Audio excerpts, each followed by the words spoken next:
Ano nang next move nila? Anong paghahanda nila? Kahit na medyo may breather na 1 week sila Oo, diba? partner. Kausapin po natin ang legal spokesperson ng House Prosecution Team at Counsel for the Prosecutors, Attorney Benjamin J. Tolosa Jr. Attorney, Maya Paabak po. Aba? Mayabak po, Robert and Victoria. And magandang umaga din ako sa lahat ng mga tiga-subaybay natin ngayong araw. Bakit ang daming kinikilig dito? Pati executive producer May namin kilig na kilig. sumisigaw. Nasa Zoom pa lang yan ha. Kapag nag-studio yan si attorney dito, sinasabi ko sa inyo. Uy, sir, sa amin ka magpa-studio.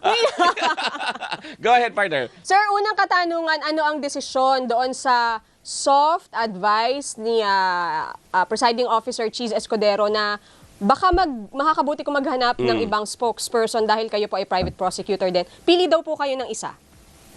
Well, first and foremost, no, we appreciate yung reminder ho ng presiding officer, no, for us to always keep in mind, no, na we should not violate the sub judice rule.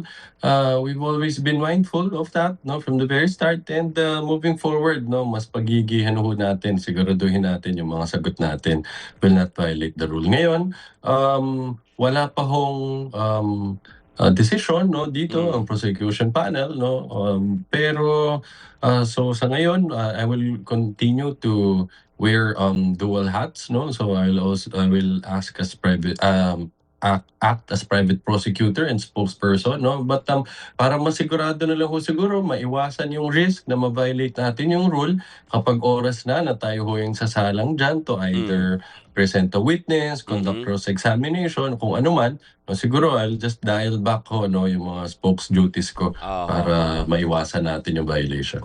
At least matutuwa yung mga nandito pa rin, partner, kasi si sir pa rin yung kukontakin nila eh. Oo, di ba?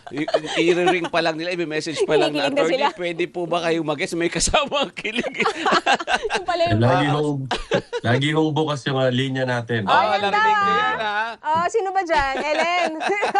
Attorney, yung dahil may 1 week kayo na preparation, so ina-expect natin, syempre, mas binabantayan ng tao actually itong Article 1 natin na susunod.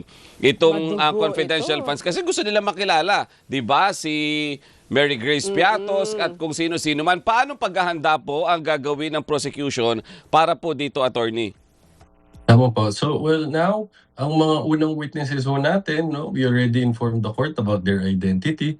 Unahin ho natin dyan yung dalawang branch managers ng Land Bank. Dito ho, winidraw yung mga ginamit na cash, no, na pera para dito sa mga confidential funds na ito. Tapos susunod naman ho yung Director for Archives ng House of Representatives para ma-identify naman yung mga transcript of stenographic notes and videos ng mga relevant na mga hearings na conduct before the HOR. So ngayon, patuloy ho kami, no, dun sa paghahanda ng mga ebidensya namin, no, napipresenta namin. At dito, siguro yung isang challenge dito na sinisigurado namin na kailangan maging handa kami para dito ay yung paano ito ma-present, no, in a way na madali pa ring ma-appreciate, no, at masundan ng mga kababayan natin. Lalo dito medyo mas technical na yung magiging usapin. Merong mga liquidation forms, no, merong yung mga process dyan sa COA kung paano. So yan ho yung ina-anticipate namin, no, na hindi lang to simple dapat pagpresenta ng ebidensya, but we should do it in a way na masusundan ho ng mga kababayan natin. Tama, lalo at 31 trial dates ang hiningi niyo po. So medyo Para mahaba dito, ito. isang buwan. Kailangan mapukaw talaga yung interes ng taong bayan. Pero meron bang bago na lalabas dito, Attorney J? Considering na ito ay napag-usapan na rin doon sa House Justice Committee. Tama. Well, una ho, I'll just answer sa 31 days. That's accurate. Yan ho talaga yung pinakamadaming trial dates na binigay sa lahat ng articles. Pero pagsisikapan ho din namin na mapaiksi ito tulad nung ginawa natin dun sa grave threats, no, na 3 witnesses na lang present namin. I think mga 5 or 6 we waived them. So dito pipilitin din namin gano'n na mapaiksi ho ito. no? Now, dun sa mga bago na mga ilalatag pa namin na mga ebidensya, as you would understand, hindi ko muna mailalahad ngayong oras na to dahil baka makontempt tayo at ma-violate natin ang subjudice rule. Ano? Pero masisigurado lang ho namin is maglalatag ho kami ng matibay na ebidensya dito para suportahan itong article on confidential funds. Kasi puro figures na ito, Oo, partner. Busisian na ito, di ba? And then, nasabpina na, attorney, yung mga documents na request po ninyo, majority approved, at may petsa na, di ba, na July 30 ang deadline. pinasasubmit yan dyan sa impeachment court. Then after that, attorney, tulungan mo nga lang po kami. Kapag nasubmit na yun, although hindi pa naman sa present na article yung pinag-uusapan, paano ang mangyayari doon sa mga isinubmit na yun? Bibigyan na ba kayo ng time para busisiin yung bawat dokumento na na-request po ninyo na yun? Yan yung bank, AMLAC, at Oo, tax records. correct.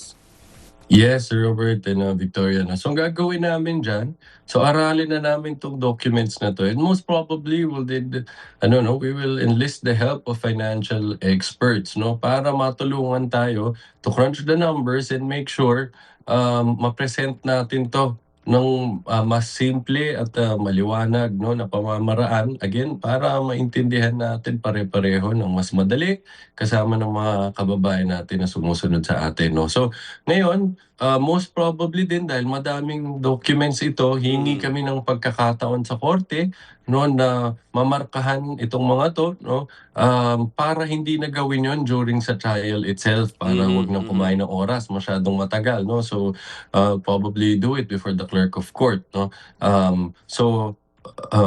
Habang naglilitis tayo dito sa confidential funds, sabay naman ho dyan yung paghahanda naman with respect to these documents, paghawak na namin.